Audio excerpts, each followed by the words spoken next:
so much for coming today. And yeah, I just wanted to reiterate what Spencer was just saying, that it's so nice to actually have an event in person and to see you, do something face to face. So really nice to see you all. I'm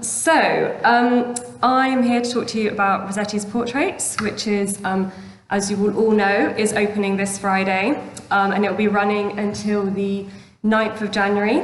If anybody, by the way, can't hear me, I know I've got the microphone on, I'm sure it's all fine, but if there are any issues, can you just raise your hand and let me know?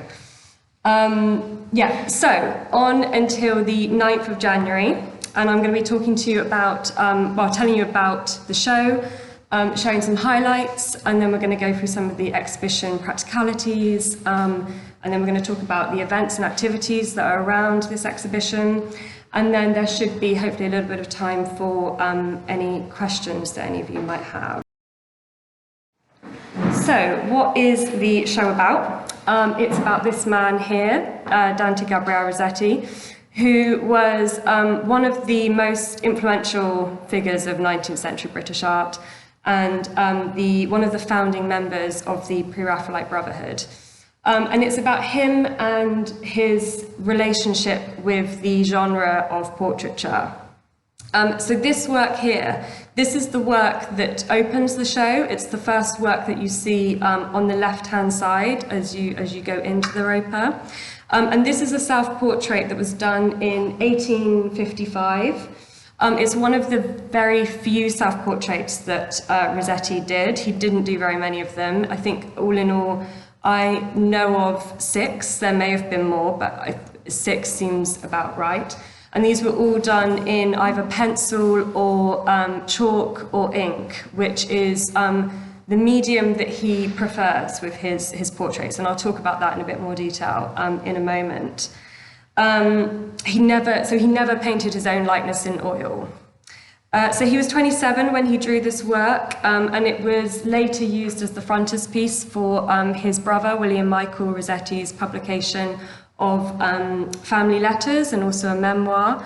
And this drawing also is linked to one of the more infamous chapters of Rossetti's life. So this was the gift that Rossetti gave to his agent, Charles Augustus Howell, in 1869, after Augustus Howell helped him retrieve a manuscript of poems that had been buried with his late wife, Elizabeth Siddal. And so, they were buried with his late wife, and then 7 years later, he had her coffin exhumed so that he could retrieve the manuscript and have those poems published. So that's sort of one of the more notorious and infamous aspects of Rossetti's life.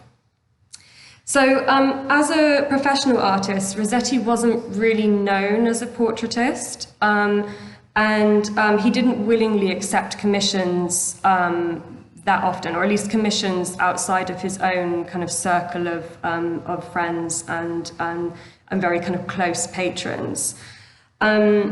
Really, as a portraitist, I would characterize his work as personal records of the relationships he had with friends, family, fellow artists, and the 3 significant women in his life, Elizabeth Siddal, Fanny Cornforth, and Jane Morris, all of whom each of whom have a section dedicated to them in the exhibition, and I'll be talking about each of them individually in a moment.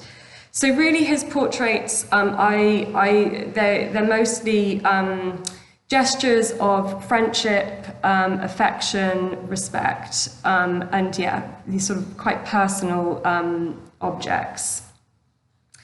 And as I said, they were mostly done in ink, chalk, and pencil, and I think that is due to the kind of very personal nature of these objects, in that they weren't these sort of grand commissions that we see in the picture gallery here. They weren't these sort of grand formal oil portraits, but rather just these sort of intimate records of friendship.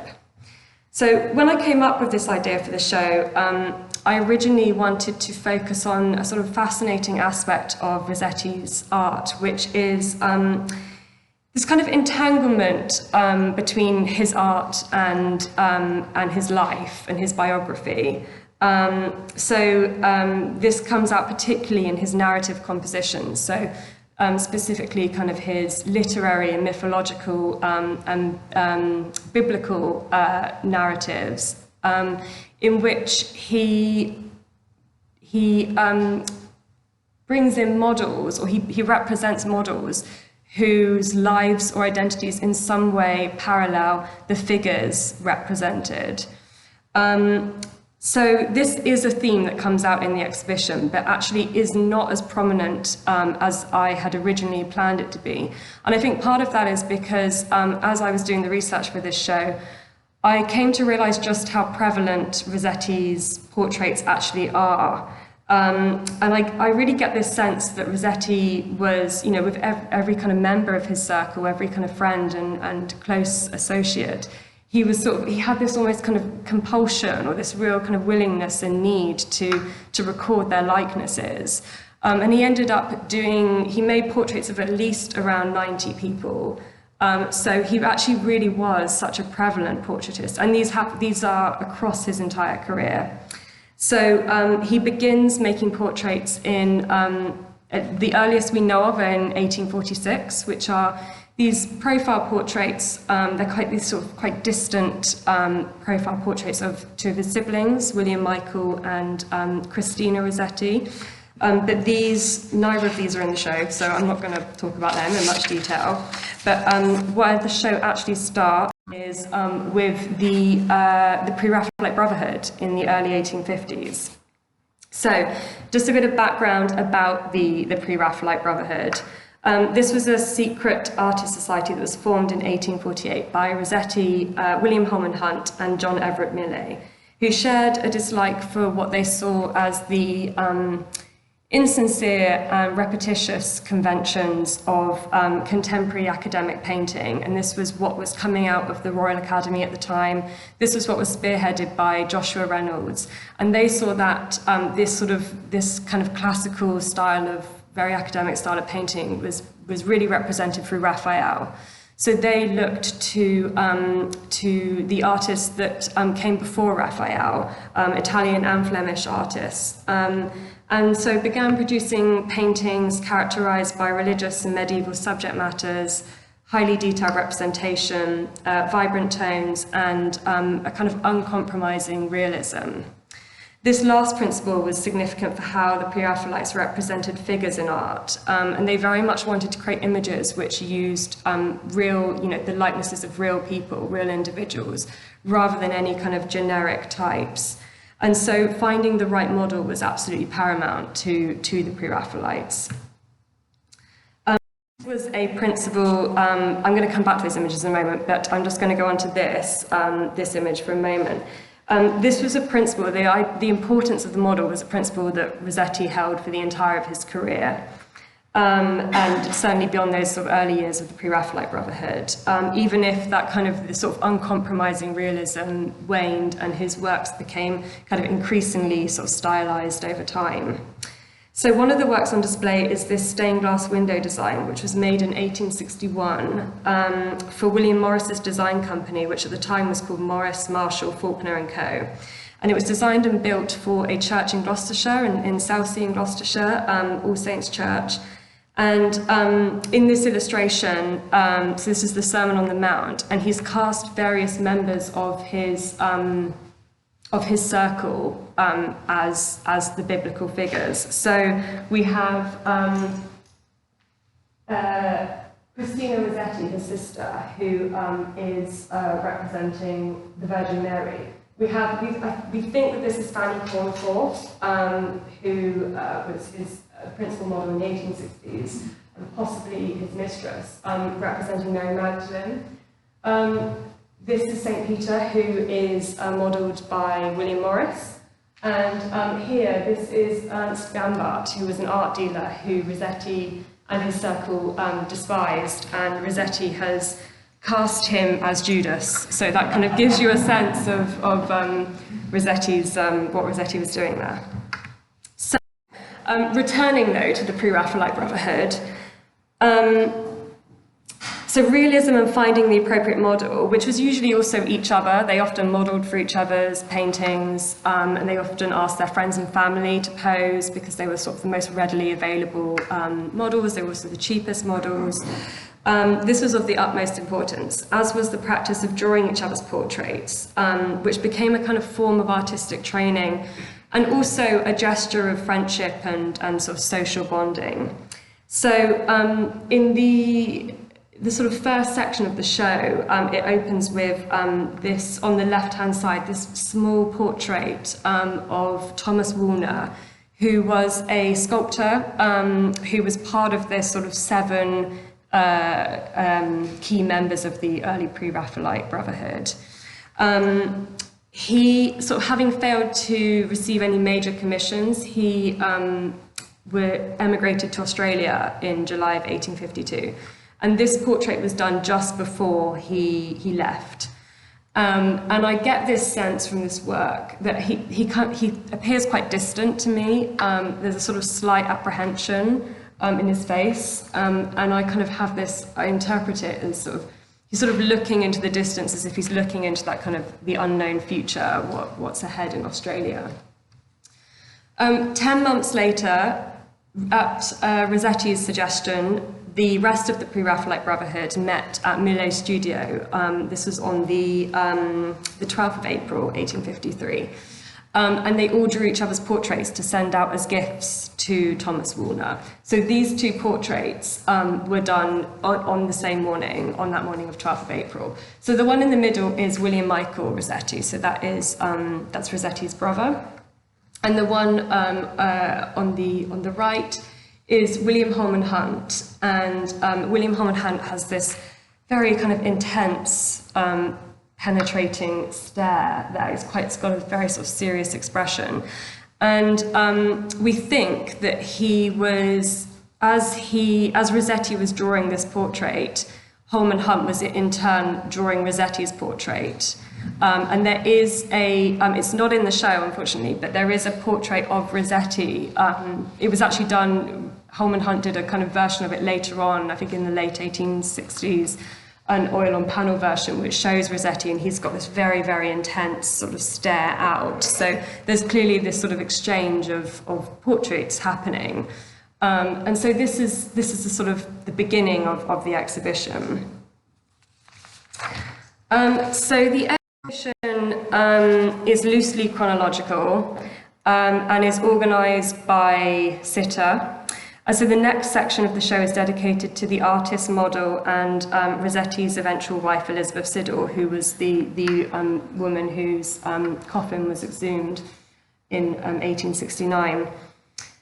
She is most famous probably for posing as Ophelia in Millet's work in 1852, which is at Tate. And in around 1852, she stops posing for any other artist other than Rossetti. They develop a relationship, Rossetti and Siddal, and she ceases posing for anyone else. They had quite a turbulent and difficult but seemingly loving relationship throughout the 1850s, and they eventually married in 1860. During that time, Rossetti made a series of portrait drawings of Siddal, 70 of which we know of.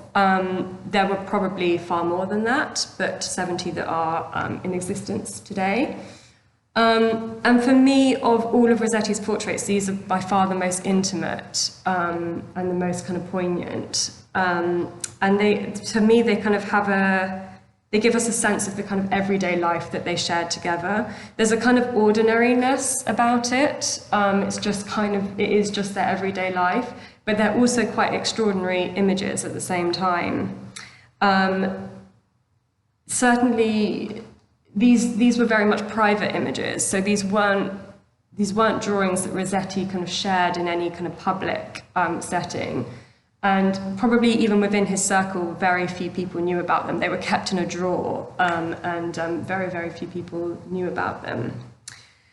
So I do want to stress that although I've kind of said that it gives us some kind of private access to the lives that they shared, it is a one-sided perspective. This is very much Rossetti's perspective and his view of the life that him and Siddle shared. And I think that in this series, there is a sort of a frailness and there's a grace and also a fragility that clearly Rossetti saw in Elizabeth Siddal that comes out in this series. Yeah, I mean, I think that she's often seen in kind of these quiet states of contemplation. She's sleeping, or she's sort of holding herself up.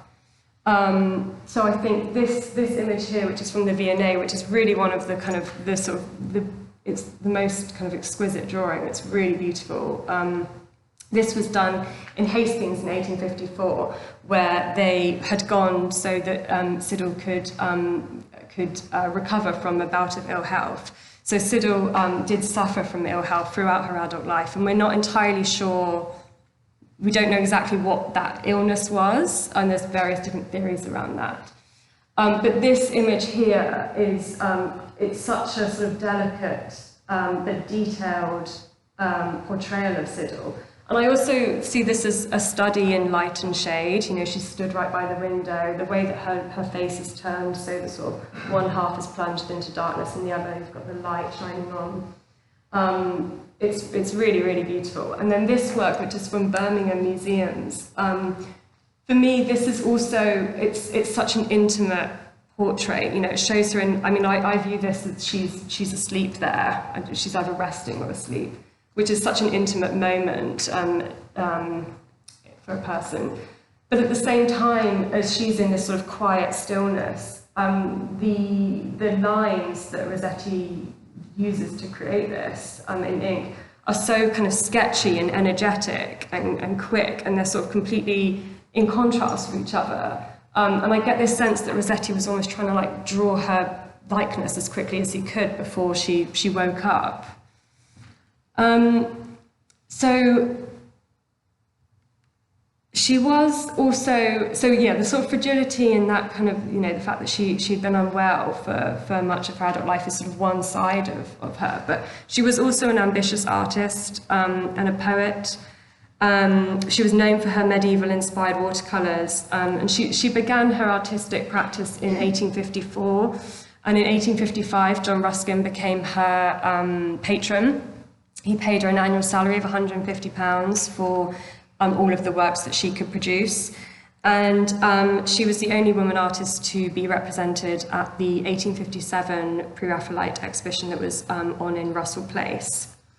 So I was really keen to include this drawing on the left-hand side, which I think it's not, in terms of its quality, is not as strong as some of the other images of Siddal, but I think it's one of the few in which you see her really sort of active, you know, and showing her in her artistic practice, and I felt like that was an important narrative to bring out in this show. So I think so. Elizabeth Siddal and Jane Morris, they were key kind of members of the Pre-Raphaelite movement, and you know, followed their own artistic practices. And that's something that I do bring out in the exhibition, but it isn't a core narrative of the show. But there are so many kind of publications and blogs and information out there about the kind of lives of these women. So if anybody does want to know more about them, I would be very happy to kind of share those kind of blogs if people want to read up more. So, as I mentioned earlier, the seed of this exhibition idea was to look at that kind of entanglement of biography and fiction, and entanglement of subject painting and portraiture. And I think the complexity of that really comes to the fore in these images of Elizabeth Siddal. So I should say from the offset that this work isn't in the show, very sadly. We tried really hard to get this loan into the exhibition because it was really kind of one of the core paintings, but unfortunately it wasn't available for loan, but we do have this beautiful portrait drawing, or this sort of life study of Elizabeth Siddal that was done in 1850s. So the portrait drawing, so the subject of these works is taken from Dante's La Vita Nuova, which was published in 1294. And Dante was a hugely important subject for Rossetti.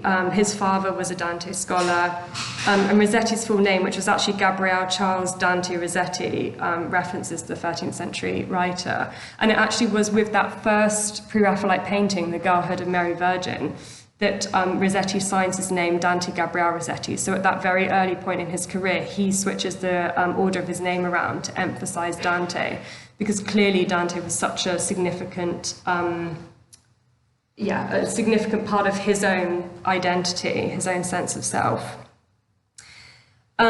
So he also translated Dante. He translated Dante in 1848 and took many subjects from Dante in his own paintings. So just a very quick, brief overview of Dante's La Vita Nuova. That is a narrative that recounts Dante's unrequited love for Beatrice, which from when they first meet in childhood, and he kind of later conceals his affections in adulthood, and then finally he goes through this period of grief and spiritual transformation following Beatrice's early death. She died of unknown causes in when she was 24, sorry.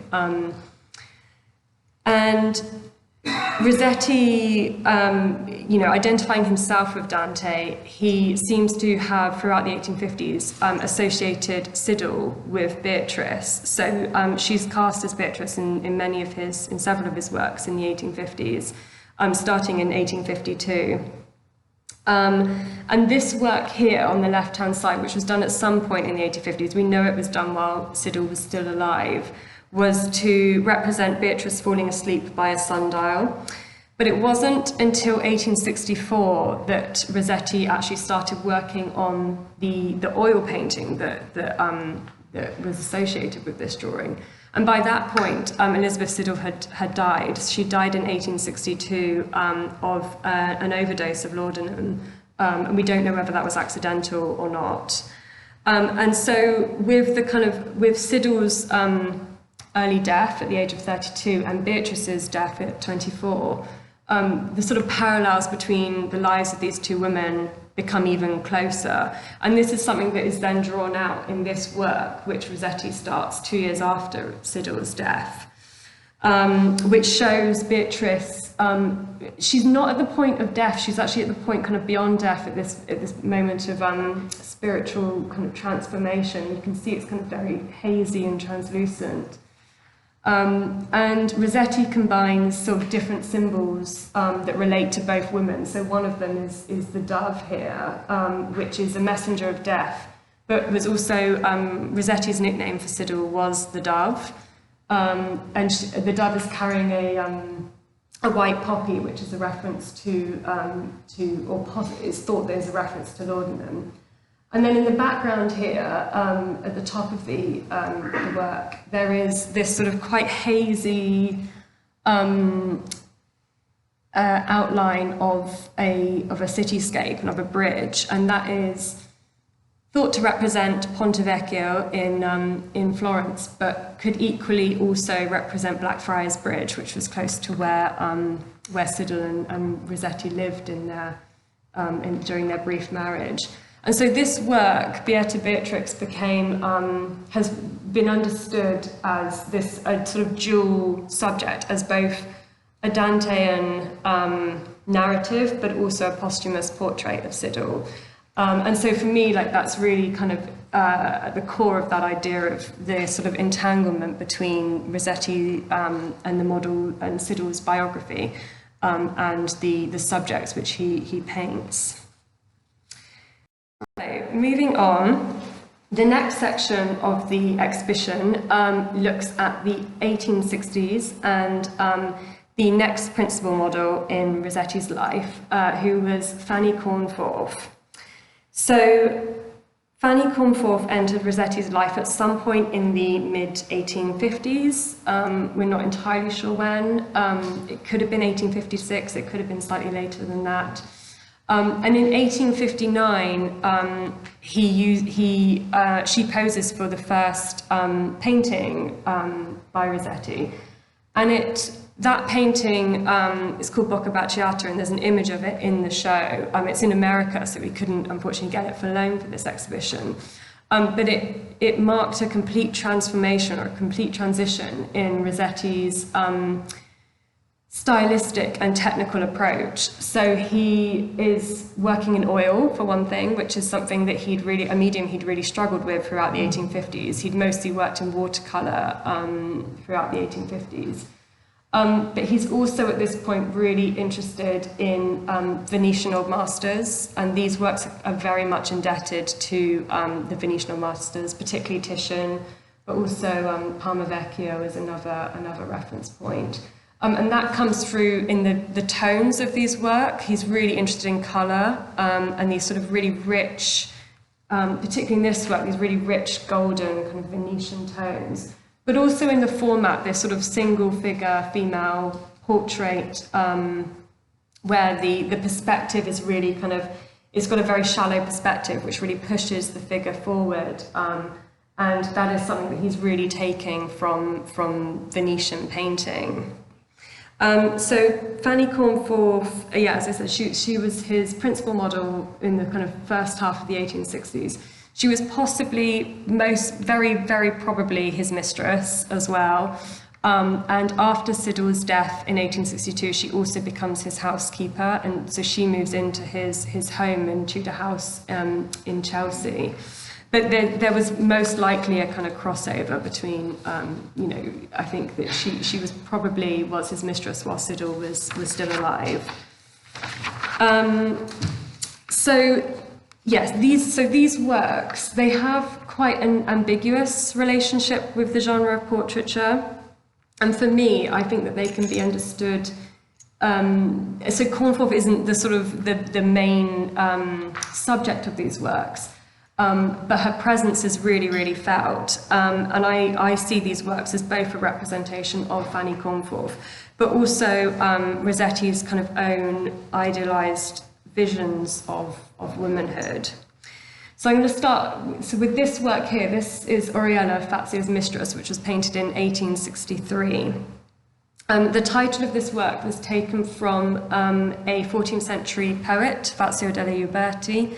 And he wrote a poem where he basically is kind of admiring his mistress's beauty. But as I was saying, Rossetti is very much, the visual references here are so linked to Titian through both the kind of colouring, but also the motif of a woman dressing or the woman staring at a mirror, before a mirror, which is a direct quote from a work by Titian that's in the Louvre that Rossetti saw while he was on his honeymoon in Paris in 1860 with Siddle. Rossetti described this work as chiefly a piece of colour, which very much places it into that kind of aesthetic movement and the kind of concept of art for art's sake, but definitely the colour is such a key, again, Titian is such a key reference there.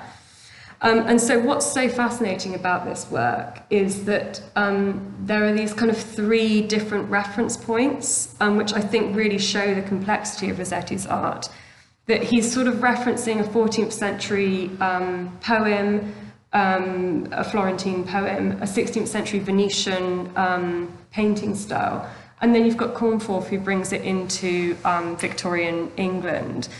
And for me personally, I think part of the kind of complexity of Rossetti's art is that he allows you, he as a viewer, you can kind of put your own associations onto the work. He's not really telling you kind of what the subject of this is. But for me, I feel that I interpret this as a painting that is the subject of which is the kind of timelessness of contemplating beauty. That's sort of how I view that work. And then on the left-hand side, we have the Blue Bower, which is really Rossetti's absolute masterpiece of the 1860s. This is a really, really exciting loan that we've got. And this is from the Barber Institute. And again, so this is actually the last major painting to represent Fanny Cornforth. And again, like with Fatsio's Mistress, it's not a conventional portrait of Cornforth, but rather a kind of visual ode to beauty. By that I mean kind of the beauty of not just the sitter, but also the kind of painting itself. And yet for me, I feel that this work is very much also a character study, and I think that you can really get Cornforth's personality really comes out in this work. She has this really kind of commanding presence, and she is staring right back at the spectator. She's kind of challenging you, and challenging you while you're kind of observing her beauty. And I think that that's kind of such an important part of that work, is the fact that she's looking back at us. In the foreground, there are cornflowers, which is clearly also a reference to her name. So her identity is though it's not a portrait in the traditional sense, her identity is so fundamental to this work. So excitingly, alongside the portraits that we've got, the images we've got 3 pieces of jewellery on loan, which have come from the V&A, and these were given to the V&A by May Morris, so that's Jane and William Morris's daughter. But they were once owned by Rossetti and feature in some of his works. So we've got this heart-shaped brooch, which it is a brooch, but Fanny Cornforth here wears that as a pendant. And we also have we've got a necklace and a bracelet that are not necessarily the same ones, but very, very similar in style to the jewellery that Jane Morris wears in the blue silk dress. So we've got those 3 pieces. And when you go into the show and see particularly his oil paintings of the 1860s, you'll see the kind of significance of jewellery and textiles and accessories, which kind of add to this sort of opulence of these works. Rossetti is clearly really interested in exploring different textures, and I think that's something that really comes out, and he really uses jewellery to kind of bring out these different textures. Most of the jewellery all of the jewellery that you see, that are in these paintings we're sure were kind of real objects that Rossetti either borrowed from friends or bought around the kind of West End.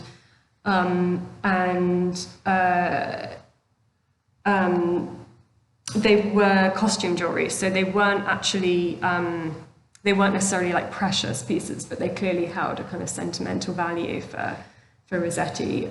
He kept them, he gave them to Jane Morris, who then, after her death, went to May Morris. And actually the necklace that's in the show, one really special aspect of it is that it actually also has Jane Morris's wedding ring on it. So it's a really, really special, significant loan. So from 1865 onwards, Rossetti worked less and less with Fanny Cornforth, but he continued to employ this kind of commercially successful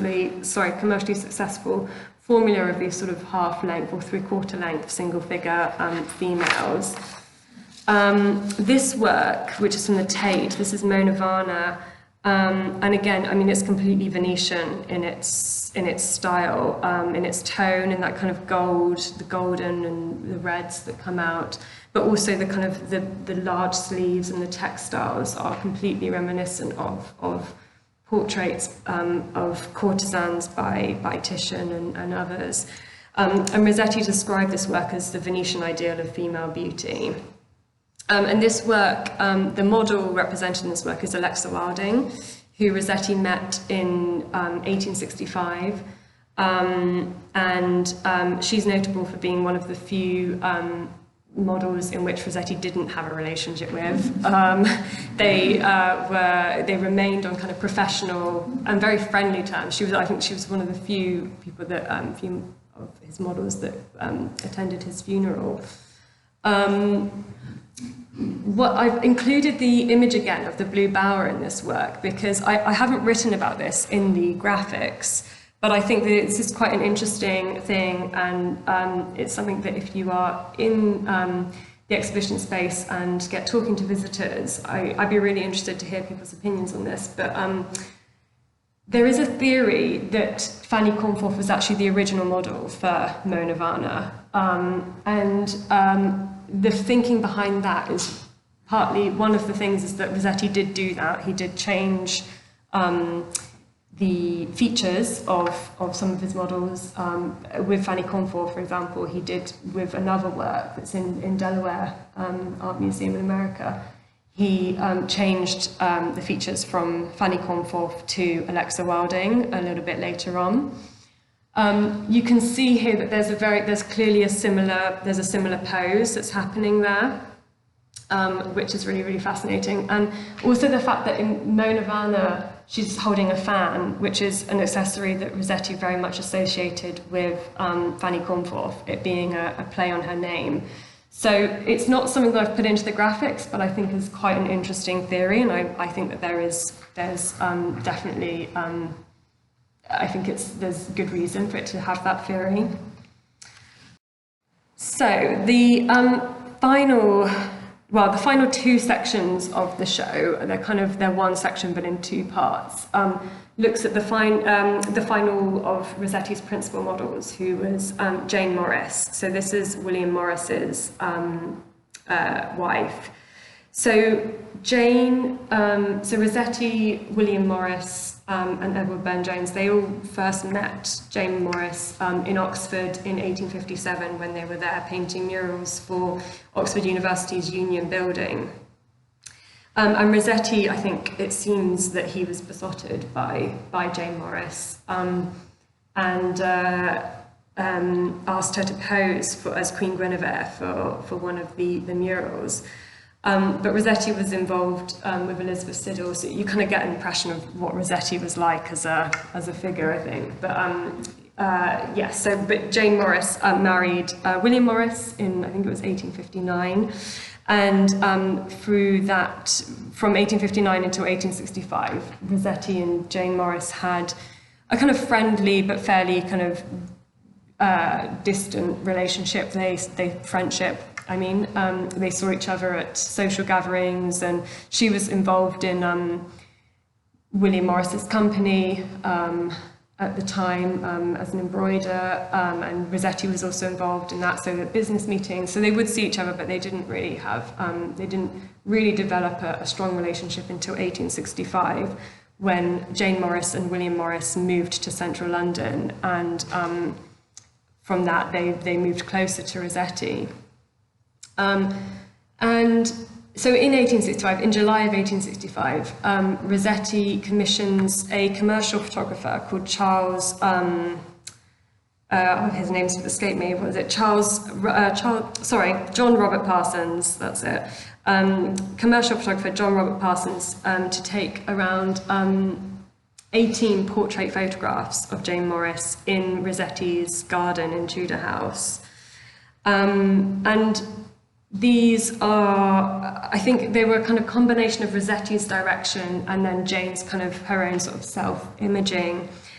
She adopts these kind of amazing, extraordinary and very experimental poses that completely ignore those sort of closely defined codes of decorum in 19th century portrait photography, where everybody is, bolt upright and very kind of straight. She instead is, they're very informal images. They're quite, she's sort of emphasizing her curved back. She's emphasizing all the kind of curves and the kind of lines of her body or of her posture. She actually suffered from terrible back pain for the majority of her life, or for much of her life, and I think that she's often seen kind of leaning forward, and I think that could be possibly because of the sort of severe back pain that she had. And these works were probably a kind of a memento for the relationship, the friendship or relationship in whatever nature it took between Jane Morris and Rossetti. But they were also used they were loosely used for Rossetti's later compositions, or at least some of them. I think Rossetti did try as much as possible to work with people kind of there in front of him, but he did use these photographs for references for different poses. And for me, I feel this, I mean, I think there's such a kind of, these are some of the most interesting Pre-Raphaelite images, if you can call them Pre-Raphaelite images, that there are, I think. And I can see this such a legacy of these works in kind of contemporary fashion photography. So yeah, I think they're really remarkable. So as well as photographs, Jane became Rossetti's sort of final principal model from the kind of mid-1860s onwards. And so one of the kind of another really exciting loan that we have is the blue silk dress, which I'm sure you're all already very familiar with because it's all over all of our marketing for this. This is the kind of poster child for this exhibition. And this is one of the very few formal oil portraits that Rossetti does in his career. And you can see similarities to the portrait photographs I've just shown with that curved back, like that's apparent in her pose here. And one of the really remarkable things, one of the things I love about looking at photographs and portraits and images of Jane Morris is her hands. She's got such an interesting way of, her mannerism with her hands is so, she's got such a clear kind of characteristic where she folds them inwards. They're always kind of twisted inwards. And that's just so kind of clear in this portrait. And actually, so the jewelry, the necklace and the bracelet, those are the two that are similar. maybe the actual ones, but maybe, I think the bracelet very possibly is the same one, but very similar to that style. And it kind of draws the eye in, like Rossetti uses jewelry to kind of draw your eye into the kind of very center of the composition. And he's also got this amazing kind of still life on the side there on the table, and this portrait was very much a kind of collaboration between Jane Morris and Rossetti. Correspondence shows that she kind of helped choose the pose, or she was definitely involved in the pose, and she made the dress as well. And it really is. It's such a kind of remarkable portrait.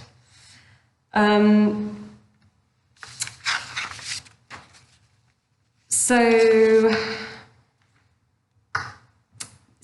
from the mid-1860s until 1882, Rossetti formed this basically this kind of all-consuming obsession with Jane Morris. And it's not clear what the nature of their relationship was. She was adamant in her correspondence that they were never lovers, but he clearly had this sort of obsession for her, and she is, I mean, this image here and the portrait photographs, they're really the start of a kind of whole sequence of paintings and portraits in which Jane poses for. So their companionship or their relationship or whatever it was at its strongest in the summer of 1871, which is when Jane Rossetti and Jane's two children spent the summer in Kelmscott Manor in Oxfordshire, which is actually where these two works have come on loan from. And this was, so they spent the summer together while William Morris was travelling in Iceland. And so, yes, this was a period of kind of happiness for them both. And of the kind of several paintings and works that were done at that time, one of the kind of key ones is this work here, Water Willow, which is unfortunately not the original work. You can see stylistically it's quite different to Rossetti's work. This is done later on by Rossetti's pupil, Charles Fairfax Murray. It was actually Jane's favourite portrait of herself. And so when the original painting was bought by an American collector and went to America, Jane had, and this was after Rossetti's death, Jane had this, this portrait commissioned. And it's one of the few portraits that, in which he combines a landscape. And in the background, you can see here, this is Kelmscott Manor. You've got the River Thames. You've got the boathouse here. So it's clearly a kind of commemoration of that period in their lives. And there's a kind of great quote from May Morris from when she was a child, where she sort of talks about her disappointment in this work. She didn't like this work at all because she said it bothered her that the landscape wasn't as it actually was. So, you know, Rossetti had put the river and the boathouse and Kelmscott Manor all kind of together, and actually they were all in different places, and May Morris didn't like that as a child. So soon after that period in 1871, Rossetti there was a terrible review for his poetry that he'd just published, and it kind of led to this downward spiral. In the summer of 1872, he had a mental health crisis. He suffered from hallucinations and paranoia, and then he recovered from that. But the sort of last 10 years of his life, he sort of went through waves of difficulty with his mental health, and also a kind of physical physical decline. He had surgery and didn't recover very well from that, and he also became addicted to chlorohydrate, so he became quite unwell. And during that period, Jane sort of saw him less and less, and modelled and posed for him less and less. It's escaped me the date in which I think she stopped. I think it was sort of 1876, 77, something like that, that she says actually, you know, she has children and she doesn't want to, she wants to prioritise them and can't, you know, deal with Rossetti at that point. Yes, and he passed away, Rossetti passed away on the 9th of April in 1882 in Birchington-on-Sea in Kent. So this exhibition kind of covers the entirety of his career, really. I think the latest work is from 1878, and that's an image of Jane Morris. But it's the first exhibition to sort of really be dedicated to his portraits, and I'm hoping it will kind of bring out, it will sort of reposition Rossetti as a kind of portraitist in his own right. So that's the kind of exhibition overview. So now just to mention a couple of the kind of practicalities with this show. So you'll see immediately as you go in that it's got the same build as Canaletto, so we've got the same wall. We don't have any images, we don't have any works on that first wall, and that is, I had originally wanted to put his self-portrait there, but because of light levels, it's always because of light levels, we couldn't have put a work there. So we've got a photograph of Rossetti that was taken by Lewis Carroll in his garden there instead. Photography is allowed, of course, the usual no flash and no selfie sticks and no tripods, and visitors are encouraged to share on social media. All the works are glazed, and there are no barriers. The jewellery and the blue bower are one of the kind of stipulations of the loans of those are that whoever is stewarding that the gallery, that those are in sight at all times. But they're both very central. The blue bower is on the back wall, very central, and I think it'd be hard for it not to be in sight, to be honest. But I just have to share that. The exhibition does include light-sensitive loans, so works on paper. So it was a real kind of it was a particular challenge to, I think it's always a particular challenge when you combine kind of works on paper and oil paintings to make sure that the lighting all looks very balanced, and hopefully it does, but there are works that are obviously have to be under lower light levels than others. There will be a QR code that's on the introductory wall that people can scan, and they can download the interpretation, but there are also going to be the large print labels. And there is a publication in the shop, which is a kind of co-authored by me and Christopher Newell, who is a British art specialist who has helped kind of shape the exhibition. He's been a sort of advisor for that. So those are the practicalities, and then just to let you know a couple of, or some of the events and activities. So as you all know, Chris has moved into the Sackler room. So the Sackler activities are now down in the neck. And we have two family activities down there. So one is Bling Bling, Make Me a Ring, and a bracelet, beads and brooch. So this is inspired by the jewellery that's on display and is prominent in Rossetti's paintings. And it invites people to create jewellery which they can add with white tack to a vinyl image that's on the window. You probably all saw that actually as you were coming in today. And the idea is that that portrait, which was taken from Mona Varna, will be kind of covered in jewellery over time. So we're providing pre-printed sheets with different jewellery outlines which can be cut out and embellished with sequins and gems and coloured acetate, so that they'll kind of glow with the backlit of the window, hopefully make a kind of cool like stained glass effect. There's also from Line to Colour, Collage Heaven. This is an activity that's inspired by line-drawn portraits of Annie Miller, Fanny Conforth and Thomas Woolner, and invites families to choose a photocopied image and create collaged backgrounds using pattern papers that reference medieval tapestries, rich textiles and the tiling in the Blue Bower. And there will also be coloured pencils available to add colour and details to the faces. So that's going on in the neck. We also have weekly 10-minute talks that are going to be delivered by Emily and Hannah. I think they're going to be alternating each week, and it will be on Fridays at 2:45 in the afternoon. So if you are volunteering at that point on a Friday afternoon, then please do advertise that and let visitors know that that's happening.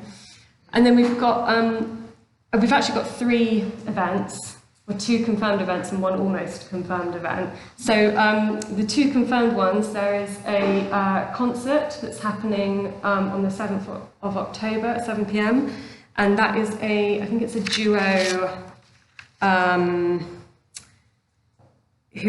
they're doing songs that are inspired by themes around Rossetti, so love, nostalgia, portraits and dedication. And then there's a jewellery making workshop that's happening on Saturday the 20th of November at 10:30, and that's £75, and all the materials are included. And then it's not fully confirmed, so don't advertise it yet. But looks like we should be we're going to be doing an online talk, a Zoom talk with Amber Butchart, who is, she's a fashion historian she had a series on the BBC a couple of years ago called A Stitch in Time. And she is going to be, hopefully, sort of just being confirmed, will be doing a talk on the legacies of pre-Raphaelite art on fashion and contemporary visual culture. So that will be happening on Thursday the 16th of December.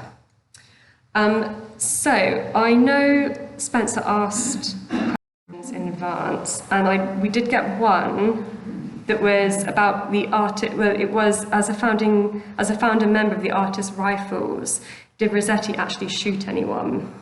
Which I had no idea about. If I'm going to be entirely honest, I actually didn't know anything about the Artists' Rifles, but I didn't have a lot of time to actually read it up, so I feel like I don't have a proper answer for that yet, so I need to look into it. But I did look a little bit into the Artists' Rifles, and it sounds fascinating. It was formed in 1860 as a response to the threat of the invasion from Napoleon III. And it was a volunteer regiment where kind of it seems like every kind of leading artist at the time was in this regiment.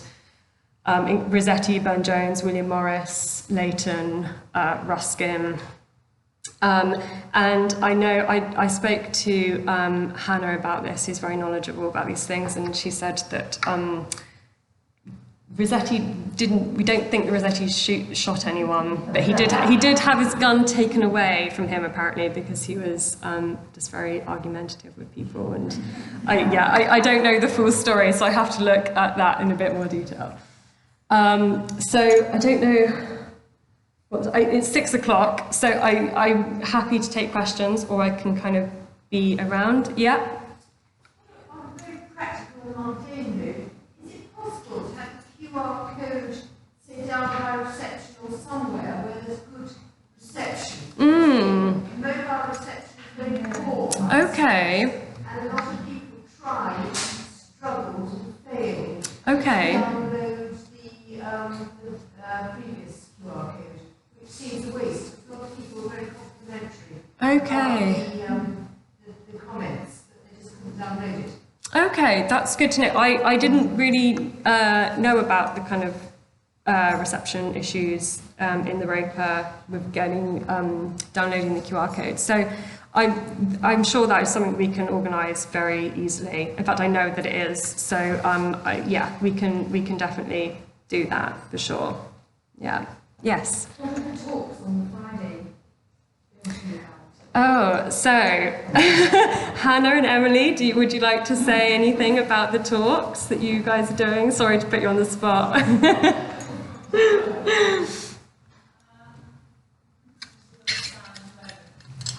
because I usually come to it, I won't give you all the details, but from what I can say on my part is it'll be sort of painting analysis of the wonderful pieces that we do have, and I'm going to be looking at sort of playing with him in the context of the 19th century, the aesthetic movement, some kind of British art overall.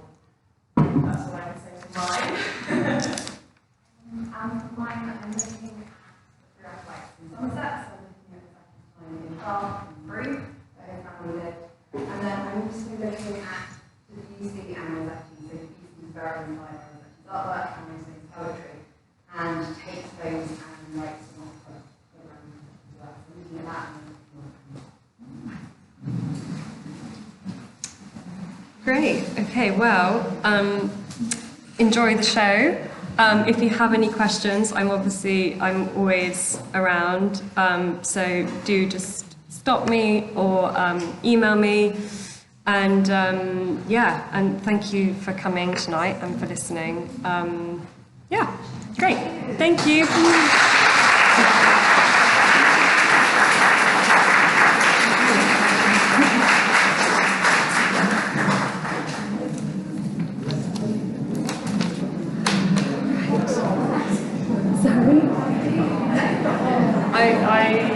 I don't know. It's all just about there.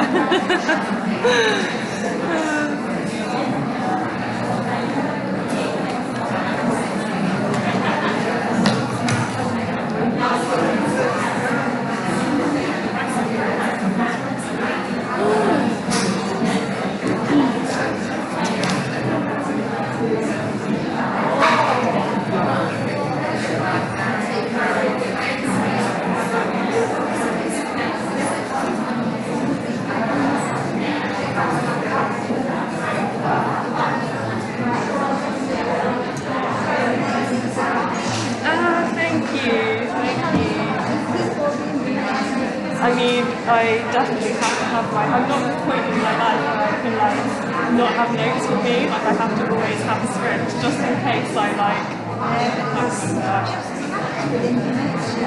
obviously knowing your subject incredibly well. Yeah, well, I've been working on it for a while now, so it's yeah. I mean, this is the first show that's my. Actually, I'm going to stand over here because the microphone's still there, so sort of recording. I don't know how to stand it on site either. This is the first show that's fully live, so the broad and kind of narrative so yeah, this is the first one that I've kind of originated, so it's been exciting and terrifying at the same time. So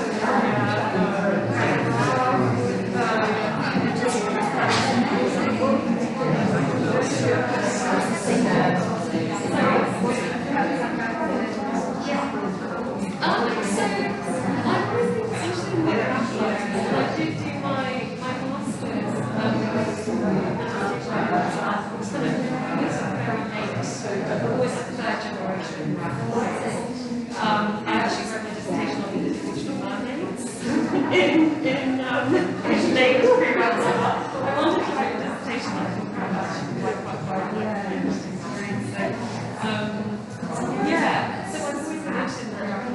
this is the first impression, like, really smells of the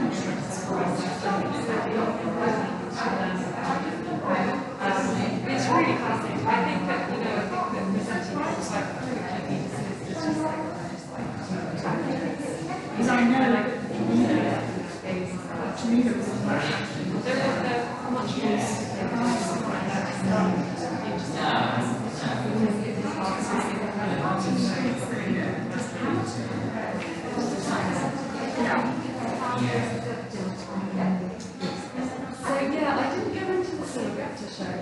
I mean, I've also done kind of her own recording of it. So Picture, that's what the new group is, and that is a series of portrait photographs of his family and activists in the LGBT community in India.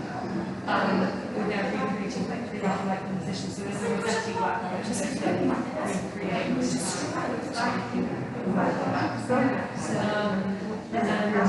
it recreates, it's kind of connected to practice. But I also think that I think another connection there is the fact that he's asked, you know, he's got his friends and activists to propose stuff. And so they kind of also have this dual nature in which they are portrayed to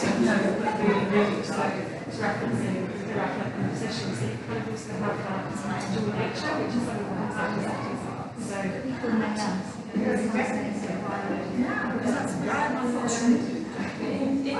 I'm sure Monty mentioned this in her training, but in the label system, there's QR codes for where people can look at them and they connect to the Tate website, so we'll show you then the image through like work references, so that's helpful part of it.